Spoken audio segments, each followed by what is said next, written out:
वंदे मातरम बच्चों। पिछले 2 क्लासेस में आपने अर्धचालकों के बारे में पढ़ा और समझा कि एज अर्धचालक या शुद्ध अर्धचालक जो है उनकी वैद्युत चालकता बहुत ही कम होती और वैद्युत चालकता बढ़ाने के लिए शुद्ध अर्धचालकों में अशुद्धियां डाली जाती। अब अशुद्धि के प्रकार के आधार पर अर्धचालकों को पिछले सेशन में 2 प्रकार से बांटा गया, टाइप और पी टाइप। आप जानते हैं एन टाइप में पेंटावेलेंट अशुद्धि डाली जाती है, जैसे फास्फोरस यहाँ पर लिखा हुआ है, और पेंटावेलेंट अशुद्धि के अंतिम कक्षा में 5 इलेक्ट्रॉन्स होते हैं, जिसमें से 4 इलेक्ट्रॉन सिलिकॉन के अंतिम 4 इलेक्ट्रॉन साथ साझा करके सह संयोजक बनते। ठीक है, इसी प्रकार से ये जो एक अतिरिक्त इलेक्ट्रॉन यहाँ पर 3 प्रकार के परमाणु। पिछली कक्षाओं में हम लोग फास्फोरस की अशुद्धि की, तो फास्फोरस के 4 इलेक्ट्रॉन्स तो साझा किए थे सिलिकॉन के साथ, 1 इलेक्ट्रॉन शेष बचता है जो वैद्युत चालन में सहयोग कर, और इन्हीं अशुद्धियों के कारण सेमीकंडक्टर की अर्धचालकों की वैद्युत चालकता बढ़ जाती है। तो इसके पास यानी कि ये जो फास्फोरस है, इसके पास एक अतिरिक्त इलेक्ट्रॉन कि वो वैद्युत चालन के लिए वो अतिरिक्त इलेक्ट्रॉन दे देता है, इसलिए इसको दाता परमाणु। जितनी भी पेंटावेलेंट अशुद्धियां किसी भी अर्धचालक में मिलाई जाती हैं, उन सभी को हम दाता परमाणु। तो पेंटावेलेंट अशुद्धियों के जो तत्व है, उनके परमाणु है, क्या कहेंगे? दाता परमाणु। इसी प्रकार से जो पी टाइप सेमीकंडक्टर्स है, आपने ट्राइवेलेंट अशुद्धि को डाला था। ट्राइवेलेंट अशुद्धियां कौन कौन? एल्यूमिनियम, बोरॉन और इंडियम। तो एल्यूमिनियम के अंतिम कक्षा में 3 ही इलेक्ट्रॉन थे। उन तीनों इलेक्ट्रॉनों ने सिलिकॉन के साथ वैलेंट बॉन्ड बनाया था, लेकिन सिलिकॉन के पास 4 परमाणु थे, 4 इलेक्ट्रॉन्स थे अंतिम कक्षा में, तो 1 इलेक्ट्रॉन सह संयोजक बंध बना शेष रह गया था। तो वहां पर सह संयोजक बंध बनाने के लिए हमेशा एक रिक्तता बनी रहती है। जो ये रिक्तता जो है वो वहां पर इलेक्ट्रॉन की कमी बनी रहती है, और कहीं इलेक्ट्रॉन आता है और उस कमी को पूरा करता है। क्योंकि एल्यूमिनियम एटम ट्राइवेलेंट इम्प्योरिटी है, इस कारण से सदैव इलेक्ट्रॉन की डिमांड बनी रहती है। जिस स्थान पर इलेक्ट्रॉन की डिमांड बनी रहती है, इलेक्ट्रॉन को होल कहते, उस स्थान को होल कहते, कोटर कहते, या विविर भी कहते हैं। तो चूंकि ये वो रिक्तता इलेक्ट्रॉन ग्रहण करती है, इसलिए इस प्रकार की जो अशुद्धियां ट्राइवेलेंट अशुद्धियां हैं, यानी कि त्रिसंयोजी अशुद्धियां, उनको ग्राही, उनके परमाणुओं को ग्राही परमाणु। ठीक है, तो आपसे अगर बोर्ड परीक्षा में पूछा जाता है कि ट्राइवेलेंट इम्प्योरिटी के उदाहरण बताइए, तो आप एल्यूमिनियम के अतिरिक्त बोरॉन और इंडियम भी बता सकते। ठीक है, और नेक्स्ट है कि अगर पेंटावेलेंट अशुद्धियों के नाम बताइए, किन्हीं 3 पेंटावेलेंट अशुद्धियों के नाम बताइए, 2 पेंटावेलेंट अशुद्धियों के नाम बताइए। परीक्षा में आप फास्फोरस के अतिरिक्त आर्सेनिक और एंटीमनी भी बताइए। ठीक है, तो ये तो एक एक नंबर के बोर्ड के प्रश्न हुए। एक और प्रश्न बोर्ड में पूछा जाता है, क्वेश्चन एन टाइप तथा पी टाइप अर्धचालकों में अशुद्धि स्तर को चित्र। जब आपने सेशन फर्स्ट में यानी सेमीकंडक्टर्स बैंड थ्योरी पढ़ा था, ऊर्जा बैंड पढ़ा था, आपने वहां पर इस बात को समझा था कि वैलेंस बैंड होता है और कंडक्शन बैंड होते हैं। कंडक्शन बैंड में जो इलेक्ट्रॉन पहुंच जाते हैं, वैलेंस बैंड में जितने भी इलेक्ट्रॉन्स होते हैं, जब उनको कहीं से एनर्जी मिल जाती है तो वो कंडक्शन बैंड में पहुंच, जो इलेक्ट्रॉन कंडक्शन बैंड में पहुंच जाते हैं वही वैद्युत चालन में सहयोग करते हैं। तो होता क्या है, जब आप पेंटावेलेंट अशुद्धि मिला देते हैं, ये अशुद्धि लगभग 10 to the power 6 यानी 10⁶ परमाणुओं के बीच में एक परमाणु अशुद्धि का होता है। 10⁶ सिलिकॉन परमाणुओं के बीच में एक परमाणु अशुद्धि का होता है। तो वो अशुद्धि एक इलेक्ट्रॉन एक्स्ट्रा कैरी करती है और वो इलेक्ट्रॉन मुक्त इलेक्ट्रॉन होते हैं क्योंकि वो किसी के साथ बंध नहीं बना रहे। पेंटावेलेंट एटम का जो 5th इलेक्ट्रॉन है लास्ट कक्षा का, वो किसी भी बंध द्वारा बंधा नहीं होता, तो मुक्त इलेक्ट्रॉन के तरह व्यवहार करता है। और इसमें मुक्त इलेक्ट्रॉन को बहुत कम एनर्जी मिल जाए तो वो कंडक्शन बैंड में चला जाता है। कंडक्शन बैंड में जाने का अर्थ है कि वो चालन के लिए, वैद्युत चालन के लिए तैयार हो जाता है। तो ये जो मुक्त इलेक्ट्रॉन है, इसको चूंकि थोड़ी ही एनर्जी चाहिए होती है, इसलिए और चालन बैंड में कूदने के लिए या चालन करने के लिए बहुत ही अल्प मात्रा में ऊर्जा चाहिए होती है। इस कारण ये जो मुक्त इलेक्ट्रॉनों का, और मुक्त इलेक्ट्रॉन के कारण ही इसको अशुद्धि कहा गया है, तो ये जो मुक्त इलेक्ट्रॉनों का लेवल है, इसको इम्प्योरिटी लेवल या अशुद्धि स्तर कहा गया है, ये जस्ट कंडक्शन बैंड के पास शो किया जाता है कि ये जो इलेक्ट्रॉन्स हैं, यानी इम्प्योरिटी का जो लेवल है, इम्प्योरिटी यानी कि जो फ्री इलेक्ट्रॉन है, और जो किस कारण से मिले हैं, फास्फोरस एटम को अर्धचालकों में डॉपिंग की गई है फास्फोरस की, इस कारण वो मिले। डॉपिंग मीन्स आपको पिछले सेशंस में बताया जा चुका है, अशुद्धि मिलाने की प्रक्रिया ही डॉपिंग कहलाती है। तो चूंकि ये जो मुक्त इलेक्ट्रॉन है, फास्फोरस का जो 5th इलेक्ट्रॉन है, के पास ऊर्जा पहले से ही है और वो मुक्त है, उसको बहुत अल्प मात्रा में ऊर्जा चाहिए कंडक्शन करने के लिए, तो इन सभी इलेक्ट्रॉनों की ऊर्जा को कंडक्शन बैंड्स के जस्ट नीचे प्रदर्शित किया। इसको इलेक्ट्रॉनों की ऊर्जा को या इलेक्ट्रॉन्स को, क्योंकि इनको बहुत अल्प मात्रा में ही कंडक्शन बैंड में चालन के लिए ऊर्जा चाहिए।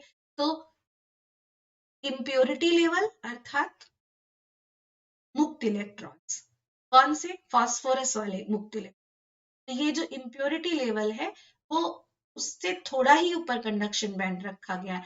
ये इस बात को शो कर रहा है कि इम्प्योरिटी लेवल में रहने वाले इलेक्ट्रॉन्स को बहुत कम ऊर्जा चाहिए, इसलिए कंडक्शन बैंड के जस्ट नीचे शो किया। ठीक है। अगर अब आप ये पूछ सकते हैं, यहाँ अगर शो करते तो क्या होता? तो यहाँ पर इम्प्योरिटी वैलेंस बैंड से जस्ट ऊपर शो करते तो क्या होता? तो चूंकि वैलेंस बैंड से के जस्ट ऊपर यदि आप शो करते, तो इम्प्योरिटी लेवल की और कंडक्शन बैंड की, यानी कंडक्शन लेवल की, चालन बैंड की जो डिस्टेंस है वो अधिक हो जाती, और जो इस बात को शो करता कि इम्प्योरिटी लेवल के जो इलेक्ट्रॉन्स हैं, उनको कंडक्शन बैंड में जाने के लिए बहुत अधिक ऊर्जा चाहिए। इसलिए इम्प्योरिटी लेवल को कंडक्शन बैंड के जस्ट नीचे शो किया गया है कि इलेक्ट्रॉन्स को कंडक्शन बैंड में पहुंचने के लिए बहुत कम ऊर्जा की आवश्यकता है। ये तो एन टाइप का चित्र हुआ कि impurity level just conduction band के नीचे होता है। यहाँ पर मुक्त इलेक्ट्रॉन्स इम्प्योरिटी लेवल को शो करते हैं। अब आ जाते हैं P type semiconductor. P type अर्धचालक में इम्प्योरिटी लेवल यानी होल्स का जो लेवल होता है, वो वैलेंस बैंड से जस्ट ऊपर होता है। ये इस बात को आप किस प्रकार से समझेंगे कि होल्स का लेवल जस्ट वैलेंस बैंड से थोड़ा सा ऊपर होता है? चूंकि एल्यूमिनियम ट्राइवेलेंट इम्प्योरिटी है, तो ट्राइवेलेंट इम्प्योरिटी में सभी इलेक्ट्रॉन्स ट्राइवेलेंट इम्प्योरिटी के आखिरी कक्षा के, यानी अंतिम जो आपका अंतिम कक्षा के जो इलेक्ट्रॉन होते हैं, 3 ही होते हैं, तो सिलिकॉन के साथ बंध बनाते हैं, संयोजक बंध बनाते हैं। लेकिन सिलिकॉन का ये जो सिलिकॉन है, अब इसके एल्यूमिनियम के पास सिर्फ 3 ही इलेक्ट्रॉन्स थे, तीनों इलेक्ट्रॉन्स का सहसंयोजक बंध बना लिया इसने सिलिकॉन के साथ। अब यहाँ पर एक रिक्तता बची, यहाँ पे रिक्त है, इलेक्ट्रॉन्स की कमी है, तो तो जब कोई बॉन्ड टूटेगा ना, जब कोई सहसंयोजक बंध टूटेगा थर्मल या ऊष्मीय विक्षोभ के कारण, तो वो इलेक्ट्रॉन यहाँ पर फिल हो जाएगा आगे। कोई भी एक सहसंयोजक बंध टूटेगा, ये प्रक्रिया पूरी आपने पिछले क्लासेस में पढ़ी है। तो इस रिक्तता को भरने के लिए वैलेंस बैंड के इलेक्ट्रॉन्स को थोड़ी ही ऊर्जा चाहिए। तो इस रिक्तता को, ये जो रिक्त इलेक्ट्रॉन, रिक्तता है इलेक्ट्रॉन की, उसको भरने के लिए कौन भरेगा आकर? वैलेंस बैंड का इलेक्ट्रॉन, अर्थात जो कोवेलेंट बॉन्ड से बंधा हुआ है, वो इस रिक्तता को यहाँ भरेगा आकर। तो वैलेंस बैंड के इलेक्ट्रॉनों को, यहाँ पर वैलेंस बैंड के इलेक्ट्रॉनों को इस रिक्तता को भरने के लिए, अशुद्धि के स्तर को भरने के लिए, अशुद्धि स्तर तक पहुंचने के लिए, यानी रिक्तता को भरने के लिए बहुत ही कम ऊर्जा की आवश्यकता है। तो यहाँ पर वास्तव में इन रिक्तताओं को कौन भर रहा है आकर? वैलेंस बैंड का। इसलिए जो अशुद्धि का स्तर है उसको वैलेंस बैंड के जस्ट ऊपर, ठीक है। तो यहाँ पर चालन एक्चुअली वैलेंस बैंड का, अर्थात कोवेलेंट बॉन्ड का कोई भी इलेक्ट्रॉन आकर इस रिक्तता को भर रहा है, इसलिए इसको वैलेंस बैंड के ऊपर इस अशुद्धि को रखा गया है, ठीक है। और प्रश्न आपको मैं पहले ही बता चुकी हूं कि किस तरह से पूछा जाएगा। एन टाइप तथा पी टाइप अर्धचालकों में अशुद्धि को चित्र द्वारा दर्शाइए, ठीक है। अब चलते नेक्स्ट टॉपिक पर। अब आपका टॉपिक है नया नेक्स्ट, पीएन जंक्शन अर्थात पीएन संधि। तो पीएन संधि किस प्रकार निर्मित होती है, ये आप बहुत अच्छे से समझिएगा, ठीक है। किस तरीके से पीएन संधि बनती है, इस बात को समझना है सर्वप्रथम। तो ये जो पूरा आपको प्लेट टाइप दिख रही है या एक सैंपल दिख रहा है, ये पूरा अर्धचालक, एक ही अर्धचालक है। आप चाहे इसको सिलिकॉन समझ लीजिए या जर्मेनियम की पट्टी, पतली परत है, ठीक है। जर्मेनियम या सिलिकॉन की एक पतली परत है और एक तरफ से डोपिंग मतलब किसी भी विधि से या अशुद्धि मिलाई जा रही है। ये एरो जो लगा हुआ है, ये आप कह रहा है ये पूरा का पूरा एक पट्टी है। ये जो एरो लगा है ये शो कर रहा है कि यहाँ से डॉपिंग की जा रही है। पी टाइप यदि बनाना है इस क्षेत्र को, इस पूरे रीजन को, इस पट्टी को, देखिए चित्र में दो अलग अलग प्रकार की पट्टी दिख रही, लेकिन एक्चुअली ये पूरी एक ही प्लेट है, सिलिकॉन की या जर्मेनियम की अर्धचालक की एक ही प्लेट ले ली गई है, जिसमें लेफ्ट साइड से ट्राईवेलेंट इम्प्योरिटी डाली गई है, एल्यूमिनियम, इंडियम या बोरॉन की ट्राईवेलेंट इम्प्योरिटी डाल रहे हैं, यानी कि यहाँ पर इस रीजन में मुख्य आवेशवाहक कौन होंगे? होल्स, क्योंकि ट्राईवेलेंट इम्प्योरिटी डालने पर रिक्तियों की संख्या बढ़ जाती है, होल्स की संख्या बढ़ती है। तो ये किस टाइप का अर्धचालक बनेगा? होल्स माने पॉजिटिव, होल्स माने पॉजिटिव, पॉजिटिव का अर्थ है पी टाइप सेमीकंडक्टर। और इस तरफ से डॉपिंग किसकी की जाती है? पंच संयोजी डॉपिंग की, अर्थात फॉस्फोरस टाइप एलिमेंट्स की। तो पंच संयोजी जो डॉपिंग है उसमें संख्या किसकी अधिक हो जाएगी? इलेक्ट्रॉनों की। उसके पास एक इलेक्ट्रॉन की अधिकता है पंच संयोजी परमाणु के पास। तो इस तरफ इसकी मुख्य आवेशवाहक कौन होगा? इलेक्ट्रॉन, माने नेगेटिव चार्ज। इसलिए ये नेगेटिव से, यानी कि ये क्या बन गया? N type of semiconductor. अब होता क्या है, जब आप इस लेफ्ट राइट साइड से आप पेंटावेलेंट इम्प्योरिटी की डॉपिंग कर रहे हैं, ठीक है, और लेफ्ट साइड से आप ट्राईवेलेंट इम्प्योरिटी की डॉपिंग कर रहे हैं, तो ये डॉपिंग दिखाई गई है। और यहाँ देखिए एक इलेक्ट्रॉन इसमें पहुंच गया, यहाँ पर भी एक इलेक्ट्रॉन, यहाँ पर भी, और एन टाइप में कुछ होल्स भी दिख रहे हैं। होता क्या है? होता ये है कि जब बहुत ज्यादा इम्प्योरिटी मिक्स कर देते हैं आप, तो एन टाइप के इलेक्ट्रॉन्स पी टाइप में डिफ्यूज होने लगते हैं, विसरण होने लगता है। दोनों तरफ से आप डाल रहे हो ना, इस तरफ से पेंटावेलेंट और इस तरफ से डॉपिंग कर रहे हैं आप ट्राइवेलेंट इम्प्योरिटी की। तो जब सांद्रण अधिक होने लगता है, सांद्रण माने पी टाइप में होल्स की संख्या अधिक होने लगती है और एन टाइप में इलेक्ट्रॉनों की संख्या बहुत अधिक हो जाती है, तो एन टाइप के जो इलेक्ट्रॉन्स हैं, एन टाइप एन रीजन में यानी एन क्षेत्र में जो इलेक्ट्रॉन है वो इस तरफ डिफ्यूज होने लगता है, विसरण होने लगता है। ठीक है, इसलिए जो 3 इलेक्ट्रॉन्स दिख रहे हैं आपको, 3 माने 3 ही नहीं, बहुत सारे भी हो सकते हैं, मतलब ठीक है, तो अधिक भी हो सकते हैं 3 से। तो ये इलेक्ट्रॉन्स पी क्षेत्र में कूदने लगते हैं, यानी विसरित होने लगते हैं, और यहाँ से पी क्षेत्र के जो बहुसंख्यक आवेशवाहक है, मुख्य आवेशवाहक अर्थात होल्स, वो एन टाइप में विसरित होने लगते हैं। और नेक्स्ट चित्र देखिए, ये जो दो चित्र है, पहले चित्र में आप समझ सकते हैं कि यहाँ से डॉपिंग की गई है इसको पी क्षेत्र बनाने के लिए ट्राइवेलेंट इम्प्योरिटी की, यहाँ से डॉपिंग की गई है इसको एन क्षेत्र बनाने के लिए पेंटावेलेंट इम्प्योरिटी की।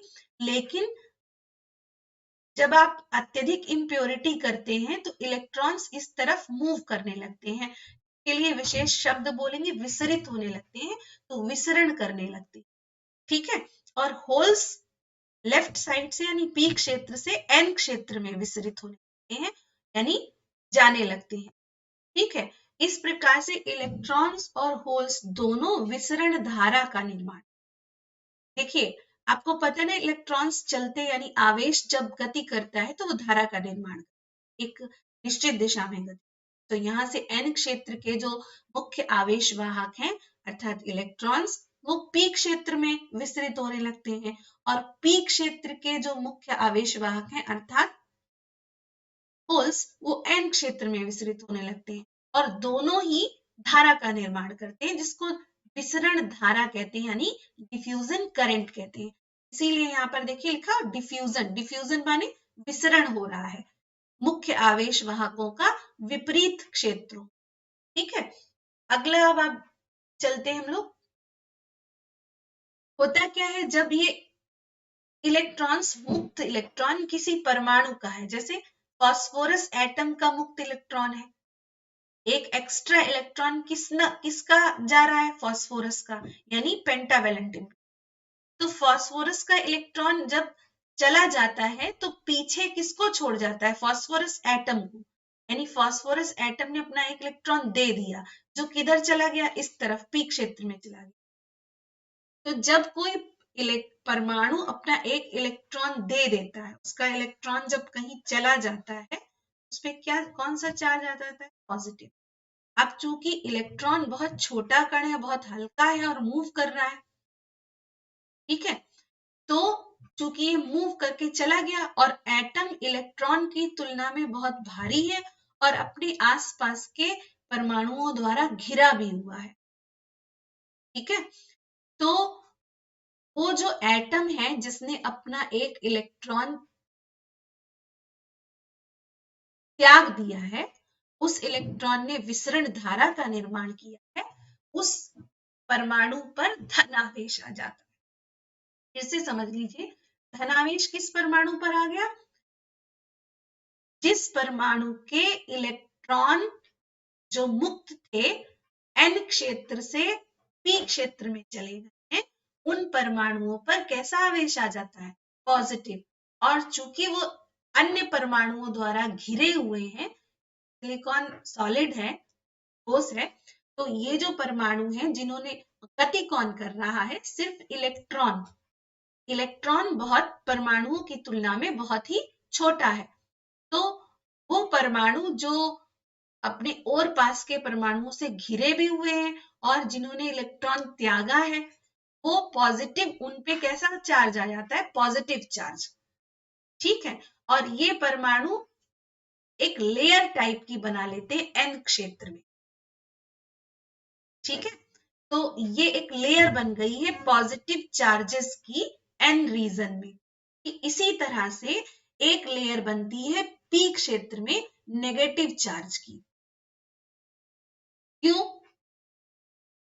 पी क्षेत्र में नेगेटिव चार्ज की लेयर कैसे बन जाती है?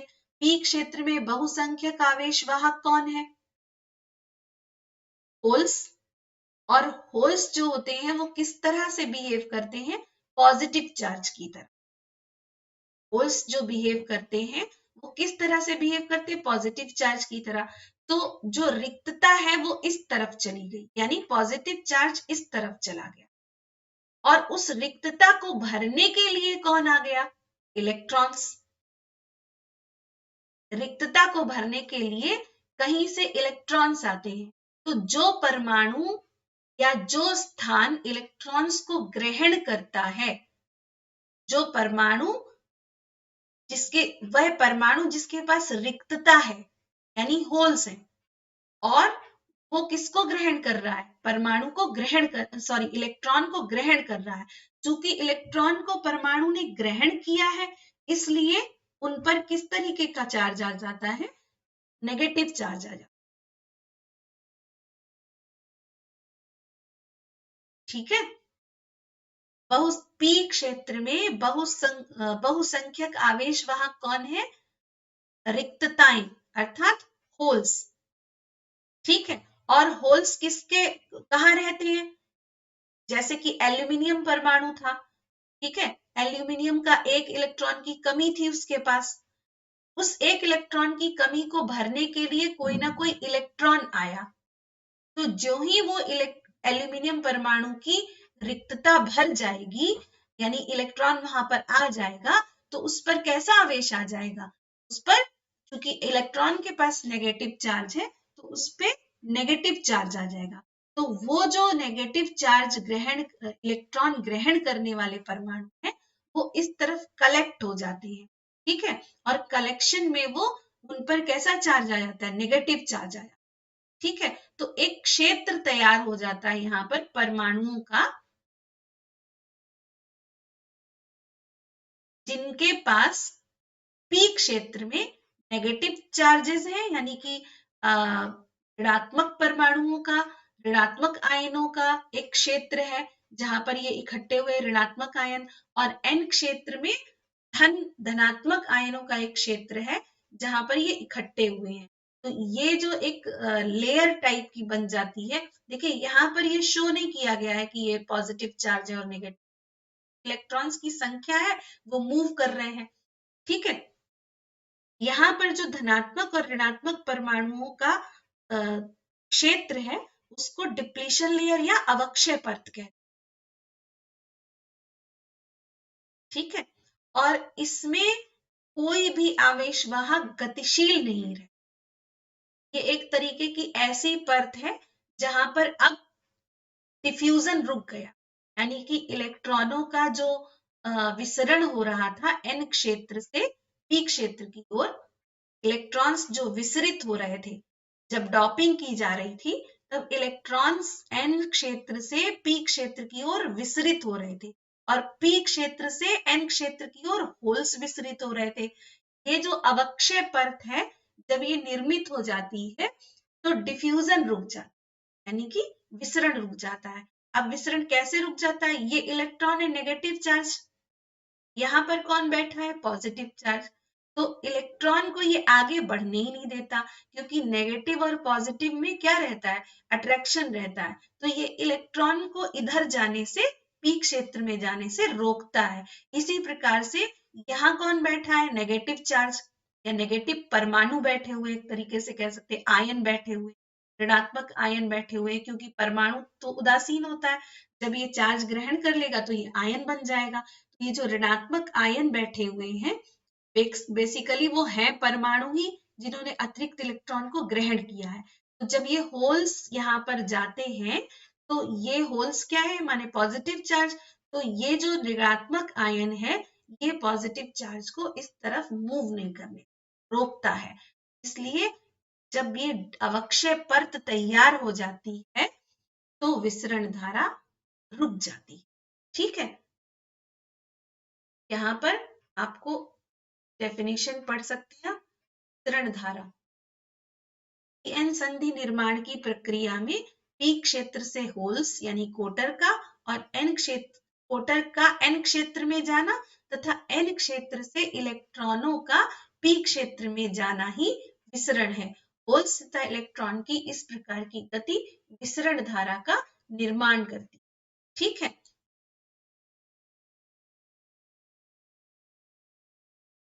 चलते हैं नेक्स्ट टॉपिक पे।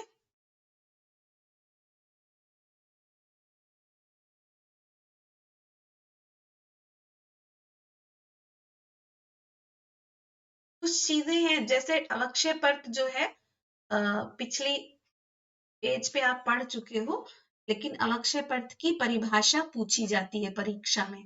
ठीक है, तो आप जो है अवक्षय पर्त की परिभाषा किस तरीके से लिखेंगे, 2 मार्क्स में आती है लगभग। ठीक है, तो जब कोई इलेक्ट्रॉन n से p की ओर विसरित होता है तो वो अपने पीछे एक आयन दाता n फलक पर छोड़ देता है। आयनित दाता जो मैंने बताया ना, इलेक्ट्रॉन जो दे देगा, अपना इलेक्ट्रॉन जो देता है उसको आयनित दाता बोले। ठीक है, यह आयनित दाता यानी धन आवेश चारों ओर के परमाणुओं द्वारा बंधा होने के कारण निश्चल होता है, यानी चल नहीं सकता। जैसे जैसे इलेक्ट्रॉन n से p की ओर विसरित होते हैं, संधि के n फलक पर धनावेश की एक परत विकसित हो जाती है। तो पिछले आपने इसमें देखा था, इस चित्र में, ये धनावेश की एक परत विकसित हो गई।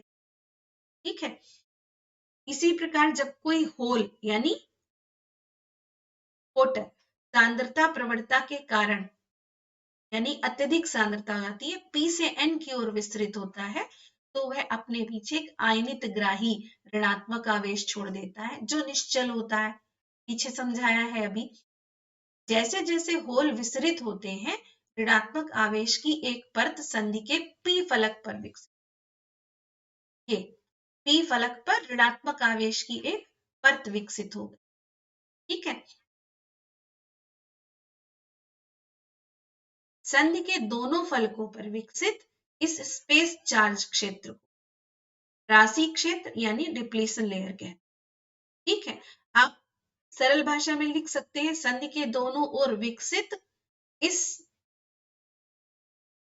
क्षेत्र को आप स्पेस चार्ज ना भी बोले तो भी आप लिख सकते हैं संधि के, क्योंकि आप ऊपर यहाँ समझा चुके हैं, पी क्षेत्र में ऋणात्मक आवेश की परत विकसित होती है और एन क्षेत्र में धनात्मक आवेश की परत विकसित होती है। ये आप ऊपर समझा चुके हो, तो आप यहाँ पर लिख सकते हो संधि क्षेत्र के संधि के दोनों ओर फलकों पर विकसित, फलकों मतलब पृष्ठ पर विकसित इस स्पेस चार्ज क्षेत्र को, आप स्पेस चार्ज ना लिखे, चार्ज क्षेत्र को भी लिख सकते हैं, विकसित इस आवेश क्षेत्र को लिख सकते हैं। राशि क्षेत्र ना लिखकर अवक्षय परत लिख सकते हैं, डिप्लीशन लेयर कहते हैं। यह इसलिए है क्योंकि इलेक्ट्रॉन तथा होल जो संधि के आर पार आरंभिक गति में भाग लेते हैं, वे इसके मुक्त आवेशों के क्षेत्र का ह्रास करते हैं, यानी कि ह्रास मतलब हानि करते हैं, यहाँ पर ह्रास को आप हानि करते हैं। मुक्त आवेश यानी होल्स और जो इलेक्ट्रॉन्स इस तरीके से मूव कर रहे थे, आराम से मूव कर जो जो पहले इलेक्ट्रॉन्स आराम से यहाँ विसरित हो रहे थे और होल्स आसानी से इस ओर विसरित हो रहे थे, एन क्षेत्र की ओर विसरित हो रहे थे, वो अब आसानी से विसरित नहीं हो पा रहे हैं क्योंकि यहाँ पॉजिटिव चार्ज आ गया है जो कि इलेक्ट्रॉन को इस तरफ जाने से रोक रहा है। इसलिए कहा गया ह्रास यानी हानि करते, किसकी, मुक्त आवेशों की गति की हानि करते हैं। ये जो मुक्त आवेश थे, यहाँ इलेक्ट्रॉन्स, यहाँ पर होल्स, वो अब इस अवक्षय परत के कारण विसरित नहीं हो पाते, इसलिए वहां कहा गया है हानि करते हैं। ठीक है, इस राशि क्षेत्र यानी हानि क्षेत्र यानी अवक्षय परत, इस अवक्षय परत की मोटाई माइक्रोमीटर के 10वें भाग के बराबर। ये 1 नंबर का प्रश्न है। यहाँ पर देखिए मैंने लिख दिया है, यहाँ पर चित्र में लिखा हुआ है कि जो अवक्षय परत है उसकी चौड़ाई कितनी, ये 1 मार्क्स का, इंपॉर्टेंट फॉर बोर्ड, 1 मार्क्स का एक क्वेश्चन है, अवक्षय परत की मोटाई कितनी होती है या चौड़ाई कितनी होती है, तो आप लिखेंगे 10 टू द पावर -6, उन्होंने कहा है ना 1 माइक्रोमीटर होती है, तो 10 टू द पावर -6 माने 1 माइक्रोमीटर। अब मान लीजिए आपसे बहुविकल्पी में पूछ लिया गया और यूं लिख दिया गया 1 माइक्रोमीटर, 1 माइक्रोमीटर या 1 माइक्रोमीटर इस तरीके से भी लिखा जा सकता है। तो आप क्या करोगे? 10 to the power -6 metre, 1 micrometre, एक ही बात है। ठीक है, तो हो सकता है कि बहुविकल्पी प्रश्नों में 10 टू द पावर -5 मीटर कर दें, या 10 टू द पावर -9 मीटर कर दें, या 1 नैनोमीटर कर दें। तो आपको इन चीजों से कंफ्यूज्ड नहीं। ठीक है, 1 micrometre, 10 to the power -6 metre, ये सारी चीजें यूं तो आपको आनी ही चाहिए। क्या फिजिक्स पढ़ रहे हैं, क्लास 12th में है, ये बात आपको पता होनी चाहिए। फिर मेरा काम है बताना, तो मैं बता दे रही हूँ। ठीक है, तो संधि के n फलक पर धनात्मक स्पेस चार्ज क्षेत्र तथा p फलक पर ऋणात्मक स्पेस चार्ज क्षेत्र होने के कारण संधि पर धनात्मक से ऋणात्मक की ओर वैद्युत क्षेत्र होता है। वैद्युत क्षेत्र की दिशा क्या होती है? धन से ऋण। तो कोई नई बात तो है नहीं। तो n टू p यानी पॉजिटिव टू नेगेटिव। ये जो इलेक्ट्रिक फील्ड की जो डायरेक्शन है, ये देखिए इलेक्ट्रिक फील्ड की जो डायरेक्शन है वो क्या दिखाई गई है? एरो का डायरेक्शन है वो किधर से? Positive to negative. तो आप जानते हैं वैद्युत क्षेत्र का निर्माण कब होता है? एक प्लेट पर पॉजिटिव और दूसरे प्लेट पर नेगेटिव, दोनों के बीच में वैद्युत क्षेत्र होगा। ठीक है, जब नेगेटिव और पॉजिटिव दोनों होते हैं तो आप कहते हैं नेगेटिव से पॉजिटिव की ओर। लेकिन यूं तो वैद्युत क्षेत्र पॉजिटिव की ओर भी, पॉजिटिव चार्ज अगर रखा है तो उसके चारों ओर अपना एक वैद्युत क्षेत्र हो। ठीक है, लेकिन जब पॉजिटिव नेगेटिव दोनों की बात हो रही हो तो पॉजिटिव से नेगेटिव की ओर।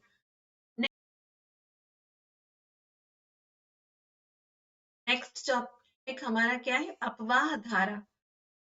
अपवाह धारा समझ लीजिए, एक धारा थी विसरण धारा अर्थात डिफ्यूजन करंट, और अब नेक्स्ट टॉपिक क्या है? ड्रिफ्ट करंट अर्थात अपवाह धारा। संधि पर उत्पन्न वैद्युत क्षेत्र के कारण प्रत्येक क्षेत्र के अल्पसंख्यक आवेशवाहक, यहाँ पर मुख्य आवेशवाहकों की बात नहीं हो रही, अल्पसंख्यक आवेशवाहकों की बात हो रही। अल्पसंख्यक आवेशवाहक पी क्षेत्र में कौन है? इलेक्ट्रॉन। और एन क्षेत्र में कौन है? होल्स। ठीक उल्टा, एन क्षेत्र में मुख्य आवेशवाहक इलेक्ट्रॉन, पी क्षेत्र में होल्स। लेकिन अल्पसंख्यक जस्ट अपोजिट, पी क्षेत्र में होल्स, सॉरी इलेक्ट्रॉन्स, और एन क्षेत्र में होल्स। तो जब ये वैद्युत क्षेत्र यहाँ विकसित हो जाता है तो पी क्षेत्र के इलेक्ट्रॉन्स संधि की ओर मूव, ठीक है, और एन क्षेत्र के होल्स संधि की, जो बहुत अल्प मात्रा में अपवाह धारा का निर्माण करे। ठीक है, तो ये थोड़ा सा विसरण धारा से अलग है। विसरण धारा में मुक्त आवेशवाहक धारा का निर्माण कर रहे थे, और विद्युत क्षेत्र विकसित हो जाने के बाद अपवाह धारा का निर्माण कौन कर रहा है? अल्पसंख्यक आवेशवाहक। इस तरह से ये अपवाह धारा का निर्माण करते हैं। लेकिन अपवाह धारा की जो दिशा होती है वो विसरण धारा के जस्ट विपरीत होती है। और ये जो अपवाह धारा शुरू में, प्रारंभ में क्या होता है कि विसरण धारा की वैल्यू होती है वो ज्यादा होती है। तो अपवाह धारा और अपवाह धारा और विसरण धारा जब तक बराबर नहीं हो जाते तब तक ये चलता रहता है, और जब बराबर हो जाते हैं तो एक परमानेंट संधि स्थापित हो जाती है। और ये 1 मार्क बोर्ड क्वेश्चन है, विभव प्राचीर या रोधिका विभव। तो अवक्षय पर्त के एकदम सिंपल सी डेफिनेशन है, अवक्षय पर्त के दोनों ओर उत्पन्न वह विभव। आप जानते हैं ना कि एक अगर कोई तार भी है और उसके सिरों पर विभवांतर स्थापित करना है तो एक सिरे को पॉजिटिव और दूसरे सिरे को नेगेटिव टर्मिनल से जोड़ देते हैं बैटरी के, या एक सिरे को धनावेश दे दिया जाए और दूसरे सिरे को ऋणावेश दे दिया जाए तो वो विभवांतर स्थापित हो जाएगा। ठीक है, कि अवक्षय पर्त जो पिछली आप पढ़ के आए हो अभी, अवक्षय पर्त में भी संधि के एक और पॉजिटिव और दूसरे ओर नेगेटिव चार्ज उपस्थित है। तो हम कह सकते हैं कि यहाँ पर भी संधि के दोनों ओर विभवांतर स्थापित हो गए। ठीक है, तो अवक्षय पर्त के दोनों ओर उत्पन्न वह विभव जिसके कारण विसरण धारा का मान लगभग शून्य हो जाता है। विभव प्राचीर या रोधिका विभव। रोधिका विभव अपवाह धारा के लिए सहायक होता है। ठीक है, तो अभी पिछला पढ़ चुके हैं ना कि जो विद्युत विभव उत्पन्न होता है, वैद्युत विभव जो उत्पन्न हो जाता है या वैद्युत क्षेत्र जो उत्पन्न होता है, यहाँ पर विसरण धारा का तो विरोध करता है, अर्थात मुख्य आवेश वाहकों को इधर से उधर ट्रांसफर को रोक देता है, डिफ्यूजन को रोकता है, लेकिन अल्पसंख्यक आवेश वाहकों को यानी अपवाह धारा को संधि की ओर मूव करने दे। ठीक है, ये जो वैद्युत क्षेत्र उत्पन्न हुआ है यहाँ पर, ये विसरण धारा के अपोजिट है, यानी कि उसका विरोध कर रहा है, लेकिन अपवाह धारा को बहने में सहायता करता है। ये जो प्राचीर इकट्ठा हो गया, विभव प्राचीर यहाँ उत्पन्न हो गया है, वह प्राचीर जो यहाँ उत्पन्न हुआ है, वैद्युत क्षेत्र जो यहाँ उत्पन्न हुआ है, इसको ध्यान देंगे कि अपवाह धारा को के बहने में प्रवाह में सहायक है, जबकि विसरण धारा के बहने में सहायक नहीं है, उसको रोक रहा है। ठीक है, तो सिलिकॉन के लिए निरोधी विभव का मान 0.7 वोल्ट है, 1 नंबर का प्रश्न है। जर्मेनियम के लिए निरोधी विभव का मान 0.3 वोल्ट है, 1 नंबर का प्रश्न है। ठीक है, आज के लिए इतना ही, टाटा। इन सबको याद कर लीजिएगा, एक एक 1 मार्क के क्वेश्चंस हैं, विभव प्राचीर की परिभाषा भी और इन दोनों की वैल्यूज भी। ठीक है।